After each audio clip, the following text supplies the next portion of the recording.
اللهم صل على سيدنا ومولانا محمد. بسم اللہ الرحمن الرحیم.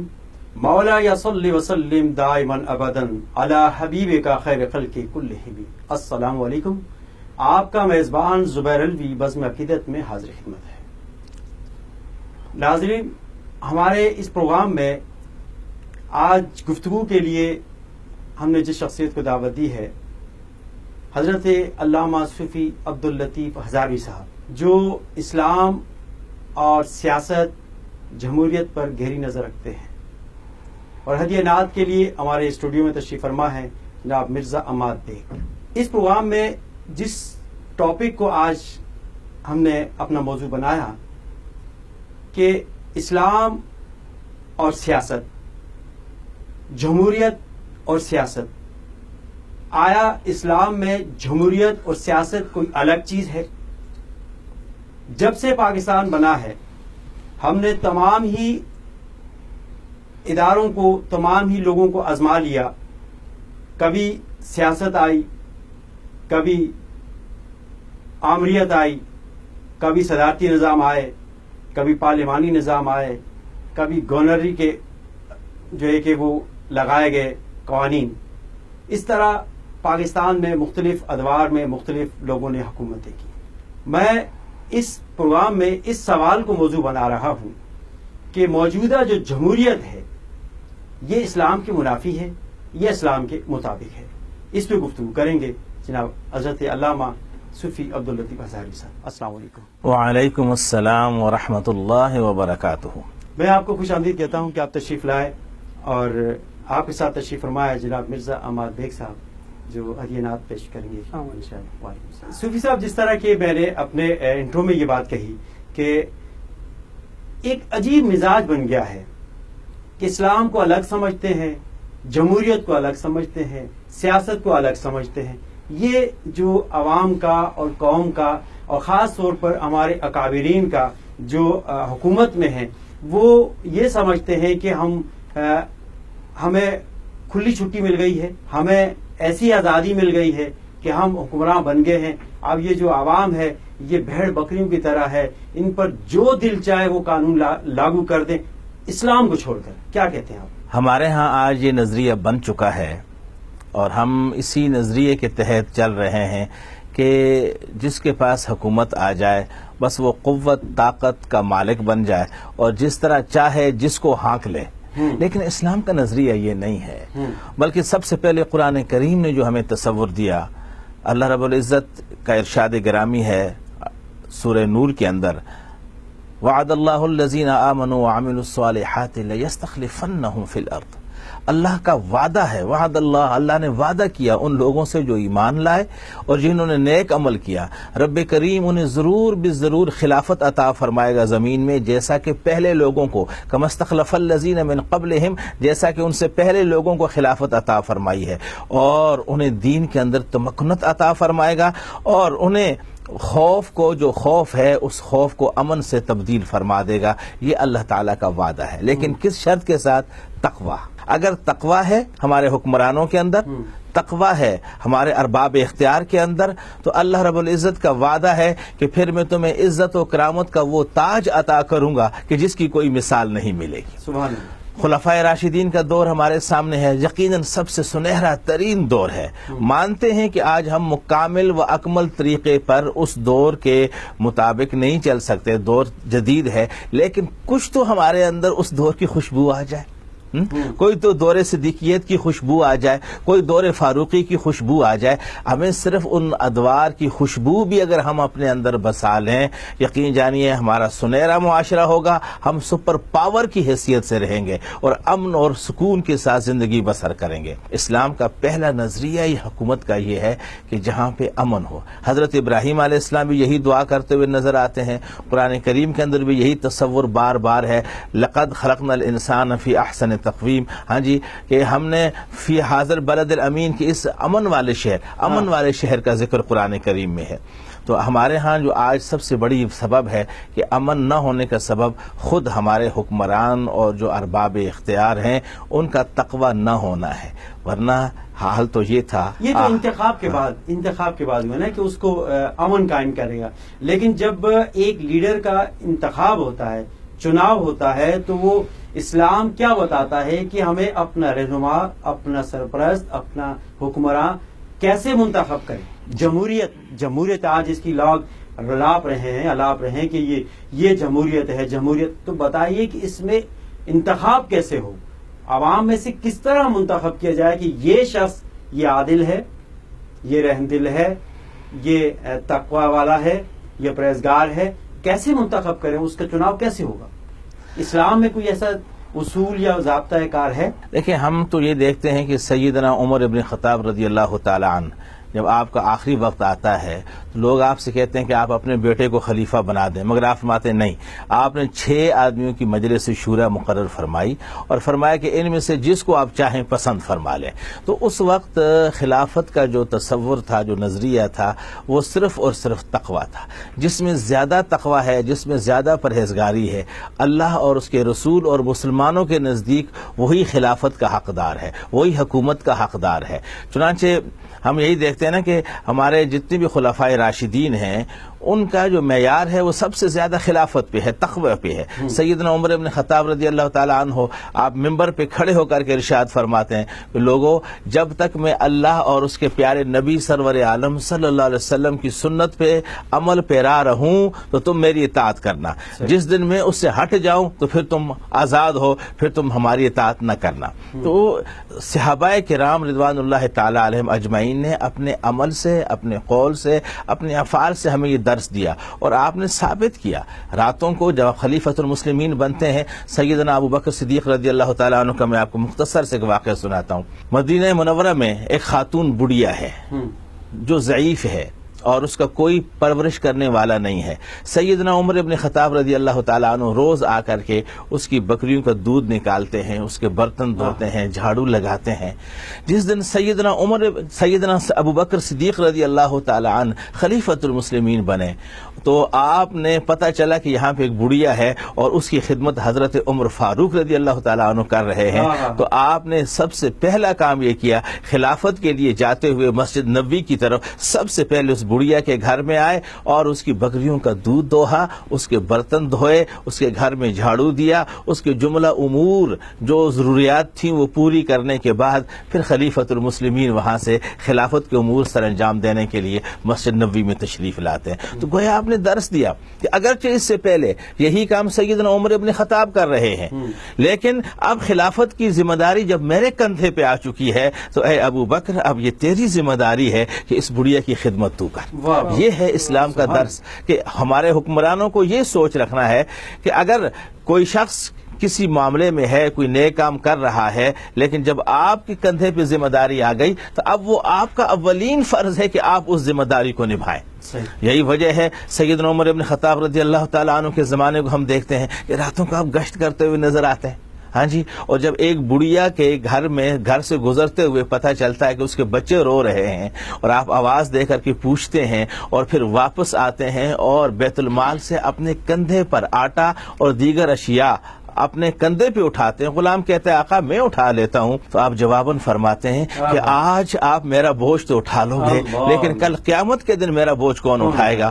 اور پھر وقت کا خلیفۃ المسلمین جس کی حکومت افغانستان تک، ہمارے ایشیا تک پہنچ گئی تھی، ادھر سے حبشہ تک، افریقہ تک پہنچی ہوئی تھی، وہ اس خاتون کے گھر میں لا کے سامان ڈالتے ہیں اور سامان ڈالنے کے بعد چولہا بجھ چکا ہوتا ہے. اسے کہا جاتا ہے آپ آگ جلاؤ اور آپ آٹا گوندو اور آپ خود سیدنا عمر ابن خطاب رضی اللہ تعالیٰ عنہ آگے بڑھ کر آگ کو پھونکتے ہیں یہاں تک کہ راکھ آپ کی داڑھی شریف میں لگ جاتی ہے. اور جب چولہا جل جاتا ہے، روٹیاں پک جاتی ہیں، بچوں کو کھلا دیتے ہیں، تو اس کے بعد سیدنا عمر ابن خطاب وقت کے خلیفۃ المسلمین جن کے لیے حکم ہے کہ جس راستے سے وہ گزرتے ہیں شیطان وہ راستہ چھوڑ دیتا ہے، آپ گھوڑا بنتے ہیں اور اس کے بچوں کو اپنے کندھوں پہ بٹھاتے ہیں اور اس کے کچے فرش میں جو ہے آپ گھوڑے کی طرح چلتے ہوئے ان بچوں کو خوش کرتے ہیں، بچوں کو ہنساتے ہیں. کھانا بھی کھلایا، اب ان کو خوش کیا تاکہ ان بچوں کو جو دکھ پہنچا ہے، یہ جو روئے ہیں،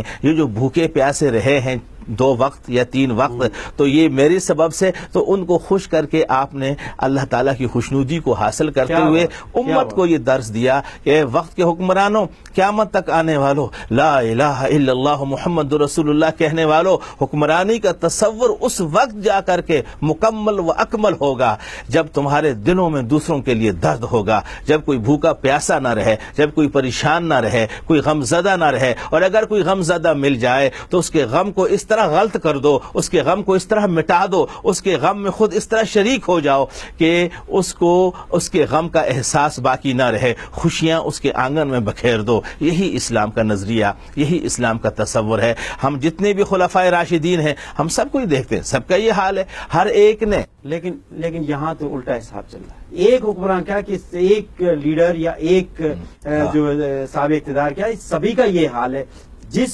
جس پیج کو اٹھائیں گے، جس پلڑے کو اٹھائیں گے، اس میں سے یہی نکلے گا۔ اور اس کا سبب مزید گفتگو کریں گے، لیکن جو ہمارے ساتھ مرزا عماد بیگ تشریف فرمائے، ہم چاہیں گے کہ ان سے ایک نعت سنیں، پھر انشاءاللہ گفتگو۔ جی ہمارا قربان میں ان کی بخشش کے، سبحان اللہ،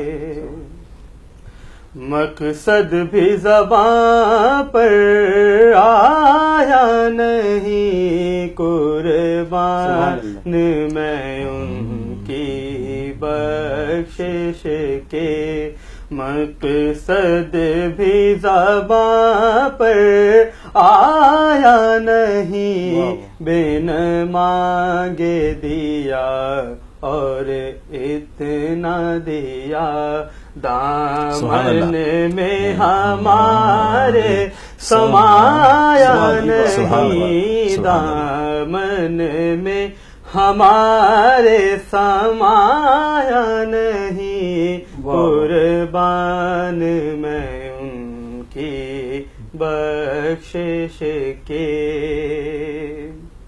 ایمان ملا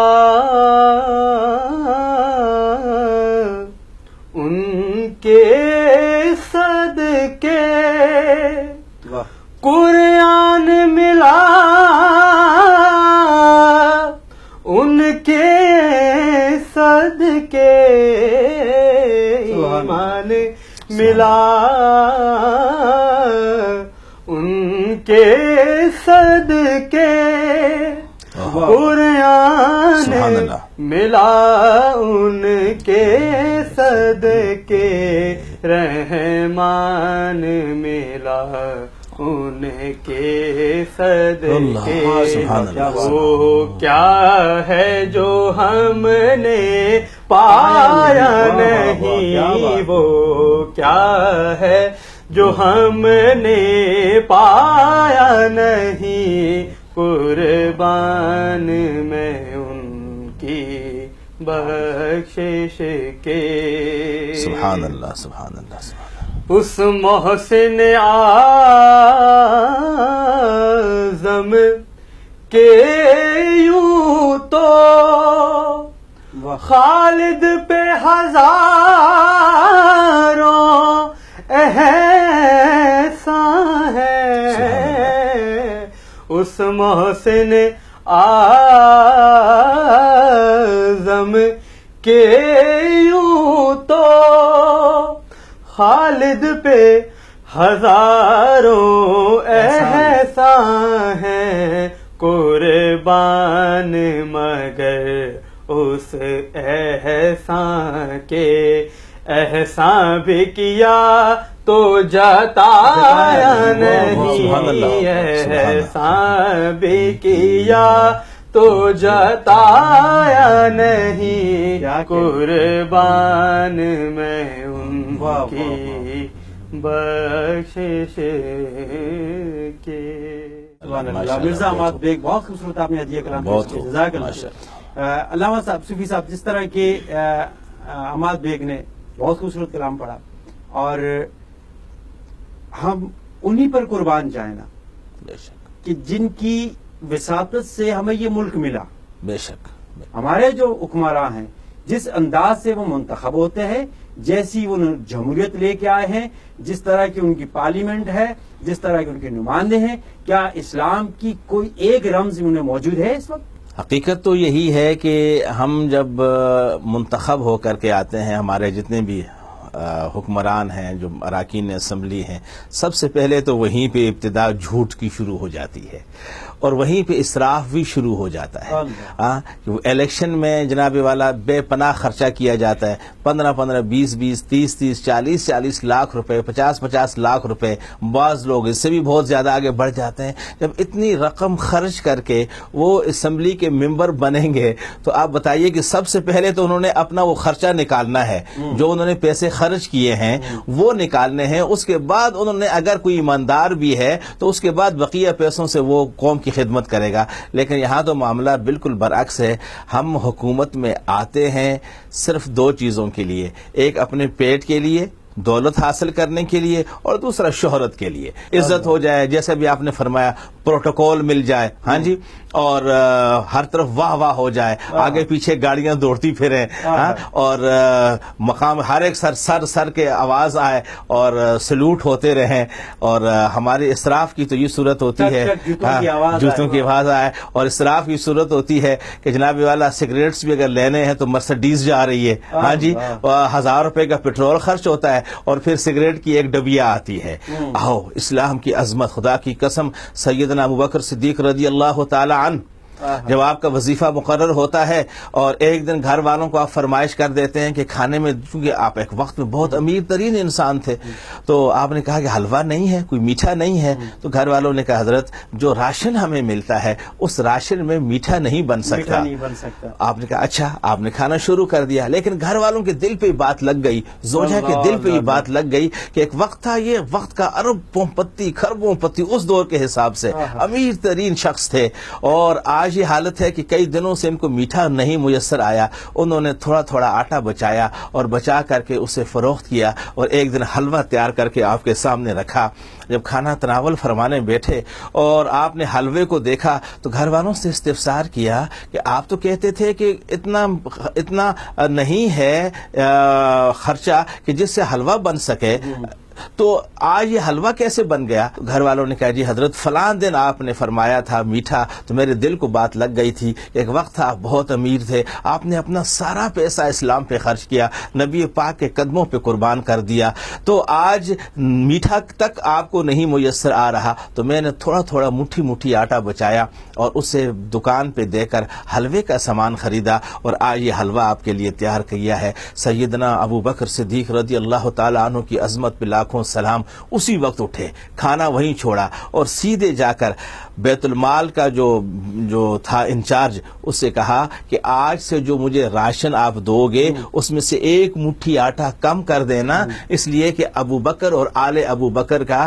اس 1 مٹھی کم آٹے سے بھی گزارا ہو رہا ہے۔ اور ہمارا کیا حال ہے کہ ہمارے سگریٹس تک جو ہے یا کوئی بھی چیز ہے اس کے لیے ہزاروں روپے خرچ ہو رہے ہیں۔ کی جو چیزیں ہیں وہ حکمرانوں پر حلال ہیں، وہ جس بے دردی کے ساتھ عوام کا پیسہ لٹا رہے ہیں، جس بے رحمی کے ساتھ عوام کی ملکیت کو خراب کر رہے ہیں، یہ انتہائی افسوسناک امر ہے۔ جس طرح قائد اعظم محمد علی جناح رحمۃ اللہ علیہ، جب وہ کابینہ ان کی بنی تو انہوں نے کسی وزیر نے کہا کہ چائے کے لیے کوئی انتظام ہو جائے، تو آپ نے کہا چائے گھر سے پی کے نہیں آئے تم۔ سبحان اللہ، یہ ہے حقیقی حکمران کا تصور یہ ہے۔ تو آج اپنے آپ کو یہ قائد اعظم کو کہتے ہیں، ہم تو قائد اعظم کی ایک نقش قدم پر چل رہے ہیں، ہم پاکستان کو جو ہے نا وہ 4 چاند لگا دیں گے، یہ کر دیں گے، وہ کر دیں گے، لیکن انہوں نے پاکستان کو کیا، مسلمانوں کو اس تنزلی میں کا شکار کر دیا ہے، اس سے نکلنا بہت مشکل ہے۔ اسلام سزا تجویز کرتا ہے کہ تم یہ جو حکمرانی تمہیں ملی ہے یہ تو امانت ہے،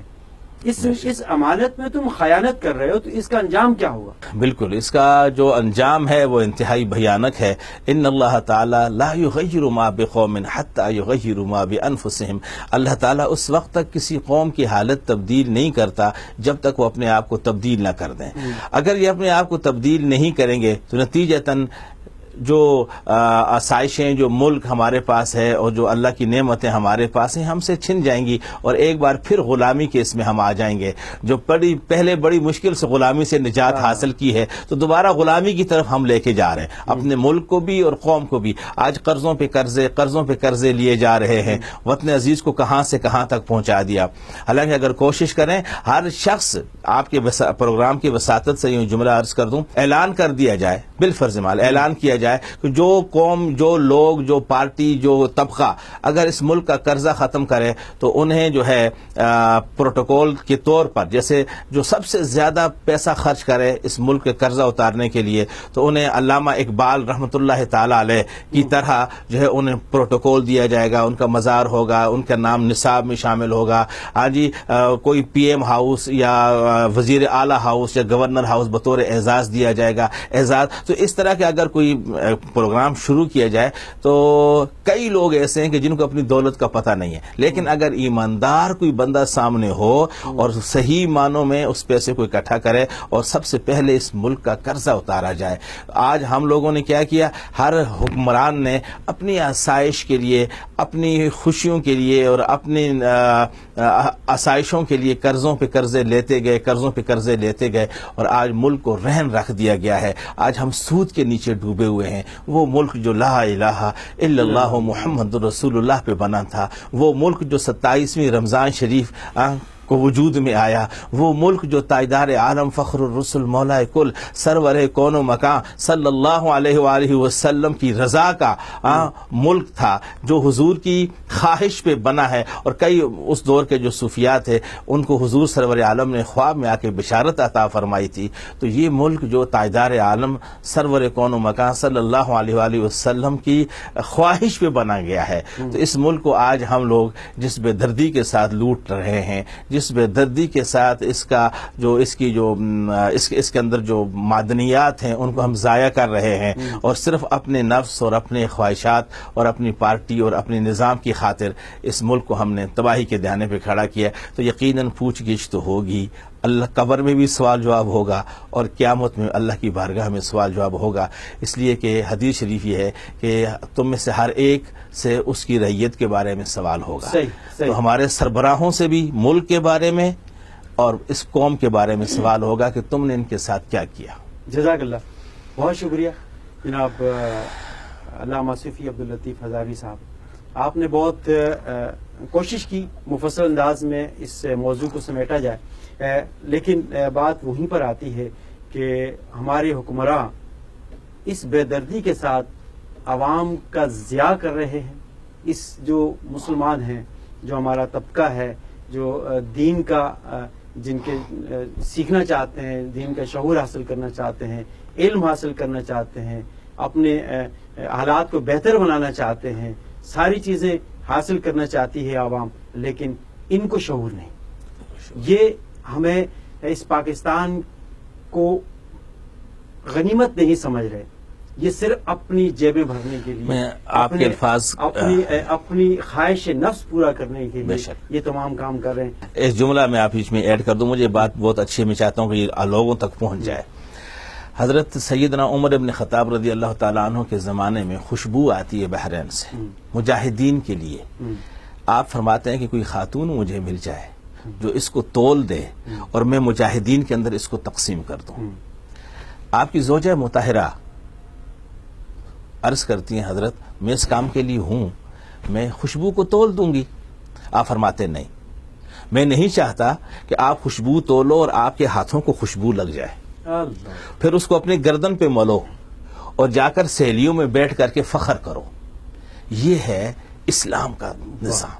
اقربا پروری کی سختی سے ممانعت. اگرچہ کوئی بھی خاتون خوشبو تولتی اس کے ہاتھوں کو تو لگتی, کوئی بھی خوشبو کوئی بھی خاتون ہوتی, لیکن سیدنا عمر ابن خطاب رضی اللہ تعالیٰ عنہ نے اس بات کو تو گوارا فرمایا کہ کوئی بھی خاتون تولے اس کے ہاتھوں کو تو لگے گی, لیکن میری بیوی کے ہاتھوں کو نہ لگے, کیونکہ اس کی نسبت مجھ سے ہے. اگر آج اس کے ہاتھوں کو لگ گئی تو کل کو وہ مزید کسی اور بات کا اصرار کریں گی.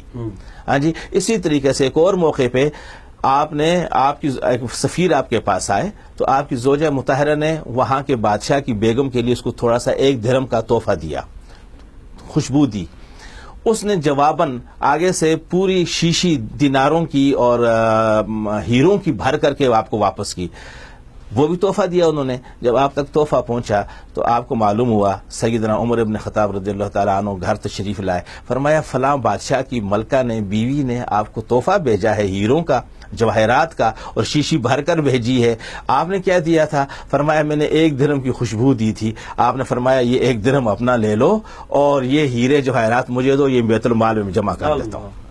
تو یہ اقربا پروری, یہ ہے اسلام, یہ ہے جمہوریت, یہ ہے جمہوریت, یہ جمہوریت یہ ہے. میں نے کہا نا کہ اگر ہم ویسے نہیں بن سکتے لیکن کم از کم ہمارے اندر خوشبو بھی آ جائے نا, آج خوشبو بھی آ جائے اس جمہوریت کی, اللہ کی قسم ہم کامیاب ہیں, جمع کرتے ہیں. جزاک اللہ, بہت شکریہ جناب علامہ صفی عبداللطیف رضاوی صاحب, جزاک اللہ آپ کی تشریف آوری کا. بہت شکریہ, آپ کا بہت شکریہ, جزاک اللہ. اور جناب مرزا عماد بیگ آپ کا بھی ممنون ہوں کہ آپ تشریف لائے, جزاک اللہ. ناظرین, بزم عقیدت پروگرام میں آج جو ٹاپک ہم نے رکھا, جو موضوع بنایا, وہ اسلام, سیاست اور جمہوریت.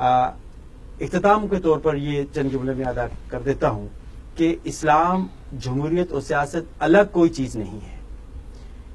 جمہوریت, سیاست, حکومت بھی اسلام کے اندر ہے. اسلام ہے تو جمہوریت ہے, اسلام ہے تو حکومت ہے, اسلام ہے تو سیاست ہے.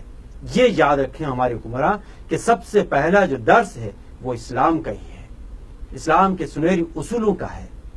جو آپ صلی اللہ علیہ وآلہ وسلم نے جو اصول منتقل کیے ہیں خلفائے راشدین میں, اور خلفائے راشدین نے جو اصول منتخب کیے ہیں خلافت عثمانیہ کے لیے, یہ تمام وہی اصول ہیں جو کامیابی کا زینہ ہے.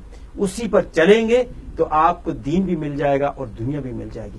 ورنہ آپ کو کل بروز قیامت یہ پاکستان کی عوام آپ کا گربان پکڑے گی اور آپ کو جھنجھوڑے گی کہ آپ کو ہم نے حکمرانی دی تھی, آپ نے ہمارا کیا حل کیا. خدا را اس بات کو سوچئے. پاکستان کی سب سے پہلے پاکستان ہے, پاکستان ہے تو آپ کی جمہوریت بھی رہے گی, آپ کی سیاست بھی رہے گی. ورنہ ہوگا پھر وہی جو آج سے 100 سال پہلے یا 200 سال پہلے ہوا تھا. اپنے میزبان زبیر علوی کو اجازت دیجیے. فی امان. اللهم صل على سيدنا ومولانا محمد